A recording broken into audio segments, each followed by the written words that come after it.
구독자의 취향에 따라 재생 속도를 변경하면 더 유용하게 동영상을 시청할 수 있습니다. 이 영상은 성경을 매일 한 장씩 읽는 효과가 있고 궁금한 부분을 해소할 수 있으며 맥락을 이해하는 데 도움이 될 것입니다. 출애굽기 38장. 출애굽기 38장의 키워드와 그 의미는 다음과 같다. 번제단의 제작, 하나님께 나아가는 희생의 중심을 뜻한다. 물두멍의 정결, 제사장이 정결하게 준비됨을 의미한다. 성막 뜰의 경계, 거룩한 영역이 구별됨을 나타낸다. 헌물의 기록, 공동체 헌신이 구체적으로 계수됨을 보여준다. 대표 성경 구절은 38장 8절이다. 그가 놋으로 물두멍을 만들고 그것의 받침도 놋으로 만들었으니 곧 회중의 성막 문에 모인 여인들의 거울들로 그것을 만들었더라. 출애굽기 38장의 맥락은 다음과 같다. 번제단 제작.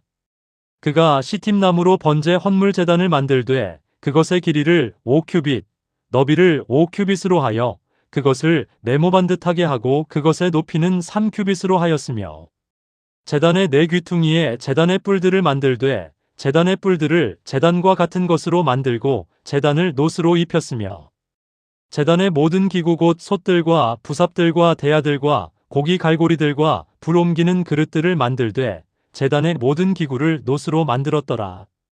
그가 제단을 위해 놋그물을 만들어 제단의 가장자리 밑에 달아 제단의 중간에 이르게 하고 그 놋그물 네 끝에 고리 4개를 부어 만들어 막대들을 놓을 자리가 되게 하며 시팀나무로 막대들을 만들어 그것들을 놋으로 입히고 그 막대들을 제단의 양쪽에 있는 고리들에 끼워 제단을 나르게 하였으며 제단은 널빤지로 속이 비게 만들었더라. 이 장은 성막들에서 가장 먼저 마주하게 되는 번제단의 실제 제작으로 시작된다.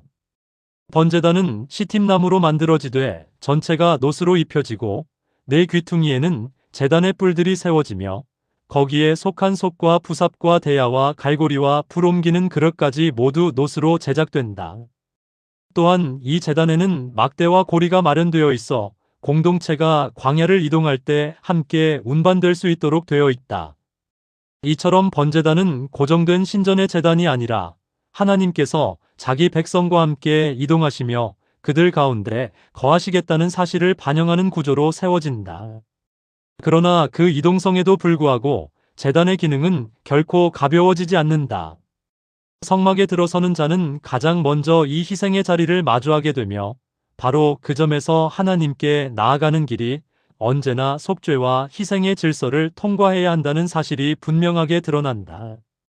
희생의 중심에 대하여 고찰해보자. 번제단은 성막 뜰의 중심에 놓인다. 하나님께 나아가기 위해서는 희생이 필요하다. 단의 뿔은 속죄와 보호의 상징으로 이해된다. 제단은 하나님과 인간 사이의 화해가 이루어지는 자리이다. 그러므로 이 구조는 구속 공동체가 하나님 앞에 설 때 죄 문제가 먼저 다루어져야 함을 보여주는 가장 첫 번째 관문이 된다. 물두멍 제작. 그가 놋으로 물두멍을 만들고 그것의 받침도 놋으로 만들었으니 곧 회중의 성막 문에 모인 여인들의 거울들로 그것을 만들었더라.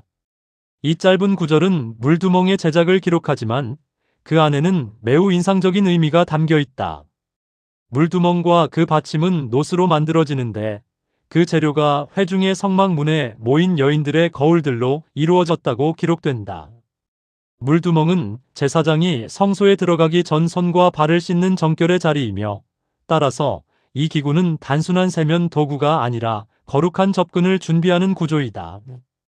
그런데 그 재료로 거울이 사용되었다는 사실은 이 물두멍이 단지 외적 씻음의 장소가 아니라 하나님 앞에 서기 전에 자신을 돌아보고 살피는 상징성과도 연결되게 만든다.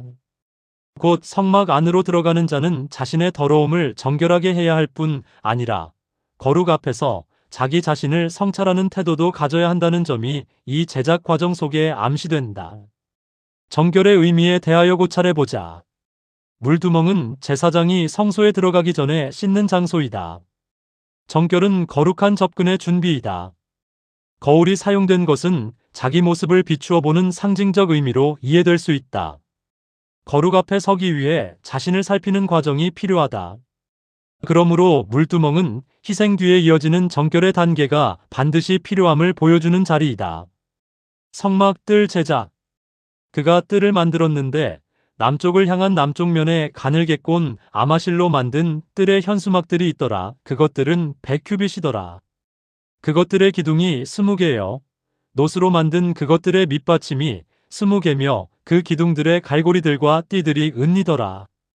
북쪽 면에 현수막들이 100큐빗이더라. 그것들의 기둥이 20개여. 노스로 만든 그것들의 밑받침이 20개며 그 기둥들의 갈고리들과 띠들이 은이더라. 서쪽 면에 현수막들이 50큐빗이더라.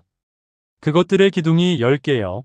그것들의 밑받침이 10개며 그 기둥들의 갈고리들과 띠들이 은이더라.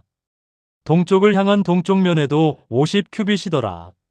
문 이편의 현수막들이 15큐빗이고 그것들의 기둥이 3개, 밑받침이 3개였으며 뜰 문 저편에는 이편과 저편에 15큐빗의 현수막들이 있었고 그것들의 기둥이 3개, 밑받침이 3개 있더라.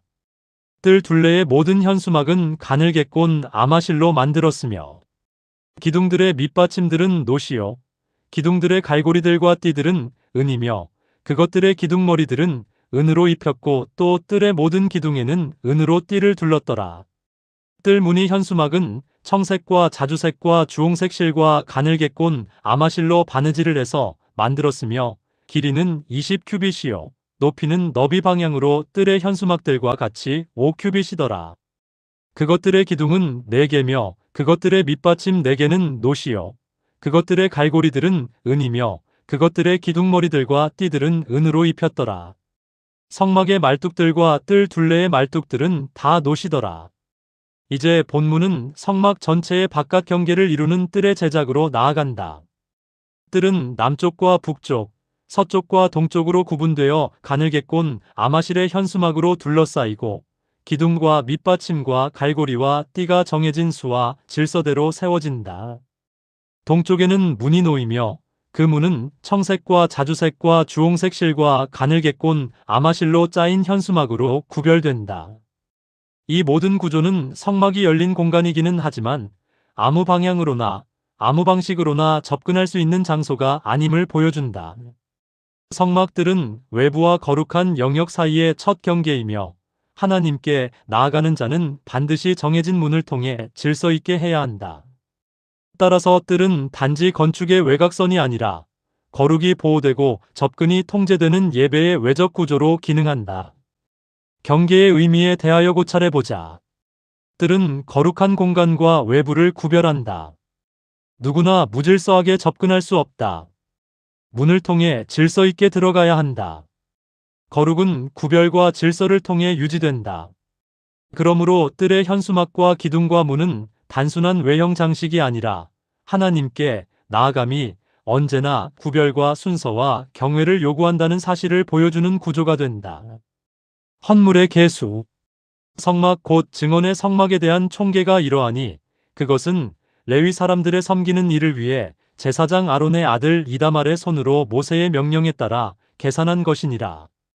유다 지파에 속한 훌의 손자 우리의 아들 부살레엘이 주께서 모세에게 명령하신 모든 것을 만들었고 단 지파에 속한 아이사막의 아들 아홀리압이 그와 함께하였는데 그는 새기는 일을 하는 사람이요 정교한 기술자로서 청색과 자주색과 주홍색 실과 고운 아마실로 술을 놓는 자더라.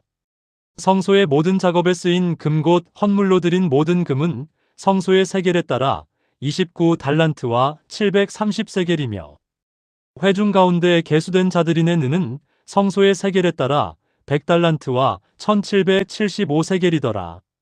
20살이 넘어 계수되기 위해 간 자가 60만 3550명이며 각 사람이 성소의 세겔에 따라 은 1배가 곧 반 세겔씩 냈더라. 은 100달란트로 성소의 밑받침들과 휘장의 밑받침들을 부어 만들었는데 밑받침 하나에 1달란트씩 100달란트로 100개의 밑받침을 만들었으며 또 그가 1775세겔로 기둥의 갈고리들을 만들고 그것들의 기둥머리들을 입히며 띠로 둘렀더라. 헌물로 드린 놋은 70달란트와 2400세겔이더라. 그가 그것으로 회중의 성막 문 밑받침들과 놋제단과 놋제단에 쓸 놋그물과 제단의 모든 기구를 만들었으며 또 뜰 둘레의 밑받침들과 그 뜰 무늬 밑받침들과 성막의 모든 말뚝과 뜰 둘레의 모든 말뚝을 만들었더라. 마지막 단락은 성막 제작에 사용된 재료의 양과 그 사용처를 매우 구체적으로 기록한다. 금과 은과 놋이 얼마나 들여졌는지, 계수된 자들이 낸 속전이 어떻게 사용되었는지, 그리고 그 재료들이 밑받침과 갈고리, 제단과 뜰의 구조물들에 어떻게 배치되었는지가 자세히 적힌다. 이는 단지 기술적 부록이 아니라 공동체의 자원과 헌신이 얼마나 구체적이고 책임있게 사용되었는지를 보여주는 중요한 기록이다. 또한 이 계산이 레위 사람들의 섬기는 일과 제사장 아론의 아들 이다말의 손 아래 모세의 명령에 따라 이루어졌다는 점은 성막 건축이 감정적 열심만으로 진행된 것이 아니라 질서와 책임, 관리와 투명성 속에서 이루어졌음을 드러낸다. 곧 하나님께 드린 헌물은 막연히 사라지는 것이 아니라 거룩한 목적을 위하여 분명하게 계수되고 사용된다. 기록의 의미에 대하여 고찰해 보자. 헌물의 양이 구체적으로 기록된다. 이는 공동체 헌신이 역사 속에서 확인된다는 사실을 보여준다. 하나님께 드린 것은 잊히지 않는다. 공동체 헌신은 거룩한 목적을 위해 사용된다. 그러므로 이 기록은 단순한 회계 문서가 아니라 예배를 위한 공동체 순종이 실제 역사 속에서 어떻게 실현되었는지를 증언하는 자료가 된다. 38장의 시대적 배경 및 사회적 상황에 대하여 고찰해보자. 고대 근동 신전에서는 제단과 뜰이 중요한 구조를 이루었으나 출애굽기 38장의 성막은 광야를 이동하는 공동체에 맞게 해체와 재설치가 가능한 구조로 설계되었다.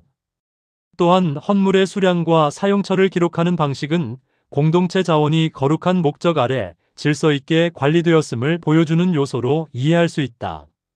이는 단순한 종교 열심이 아니라 공동체 전체의 책임 있는 참여를 반영한다. 38장의 구속사적 위치에 대하여 고찰해보자. 출애굽기 38장은 하나님께 나아가는 외적 구조가 실제로 완성되는 장이다. 번제단은 속죄와 희생의 출발점을, 물두멍은 정결의 준비를, 뜰의 경계는 거룩과 일반 영역의 구별을 보여준다. 또한 헌물의 기록은 공동체가 구속의 은혜에 응답하여 드린 헌신이 단지 감정이 아니라 실제 구조와 질서로 이어졌음을 드러낸다. 그러므로 이 장은 하나님께 나아가는 길이 희생, 정결, 구별의 순서를 따라 형성된다는 사실을 구체적으로 보여주는 본문이라 할 수 있다. 38장에서 가질 수 있는 질문은 어떤 것이 있을까? 왜 번제단이 성막 뜰의 중심에 놓이는가? 하나님께 나아가기 위해 희생이 필요하기 때문이다. 물두멍의 씻음은 무엇을 의미하는가? 거룩한 하나님 앞에 서기 위한 정결을 의미한다. 뜰의 경계는 무엇을 상징하는가? 거룩과 일반 영역의 구별을 나타낸다. 헌물의 양을 기록하는 이유는 무엇인가? 공동체 헌신이 구체적으로 사용되었음을 보여주기 위함이다. 38장에서 느낄 수 있는 영적 메시지는 무엇일까? 하나님께 나아가기 위해 희생이 필요하다. 거룩 앞에 서기 위해 정결이 요구된다. 거룩은 구별과 질서를 통해 유지된다. 공동체의 헌신은 하나님의 일을 이루는 데 사용된다. 출애굽기 38장은 번제단과 물두멍, 성막 뜰의 완성과 헌물의 계수를 통하여 하나님께 나아가는 외적 구조가 어떻게 세워지는지를 보여주며 희생과 정결과 구별의 질서 속에서 거룩한 예배가 준비됨을 분명히 증언하는 장이다. 아멘. 주 예수여 속히 오시옵소서. 더 널리 알리기 위하여 구독, 좋아요, 댓글에 아멘을 부탁드립니다. 감사합니다.